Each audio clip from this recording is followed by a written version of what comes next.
ഈശോയിൽ ഏറ്റവും സ്നേഹം നിറഞ്ഞവരെ, ഇന്ന് നമ്മൾ പ്രത്യേകമാമിതം ധ്യാനിക്കുക ഈശോയെ ആദ്യം കുറ്റവിചാരണ ചെയ്യുന്ന അന്നാസിനെ പറ്റിയാണ്.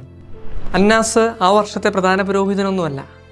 ബൈബിളിൽ പ്രകാരം പറയുന്നുണ്ട്, ആ വർഷത്തെ പ്രധാന പുരോഹിതനായ കയ്യഫാസിൻ്റെ അമ്മായപ്പനാണ് അന്നാസ്. എന്നാലും ഈ അന്നാസ് അധികാരം കൈയാളുന്നുണ്ട്. അവൻ അധികാരത്തിൻ്റെ തടവറയിലാണ്. നമ്മുടെ ജീവിതങ്ങളിൽ നമ്മളും ചിലപ്പോഴൊക്കെ അന്നാസമാരായി മാറാറുണ്ട്. നമ്മുടെ കുടുംബത്തിൽ, നമ്മുടെ ജോലി സ്ഥലങ്ങളിൽ, നമ്മുടെ സൗഹൃദങ്ങളിലെല്ലാം ചിലപ്പോഴൊക്കെ നമ്മളും ചില അധികാരങ്ങൾ പ്രയോഗിക്കാറുണ്ട്. ഈശോ പഠിപ്പിക്കുന്ന ഏറ്റവും വലിയ കാര്യം ഇതുമാത്രമാണ്. അന്നാസിനെ പോലെ നശിപ്പിക്കുന്ന അധികാരികളാകാനല്ല, മറിച്ച് അപരൻ്റെ പാദങ്ങൾ കഴുകുന്ന, അവനെ വളർത്തുന്ന, അവൻ്റെ കാവലാളാകുന്ന നല്ലൊരു അധികാര മനോഭാവം വളർത്തിയെടുക്കാൻ ഈ നോമ്പുകാലം നമ്മെ ശക്തരാക്കട്ടെ.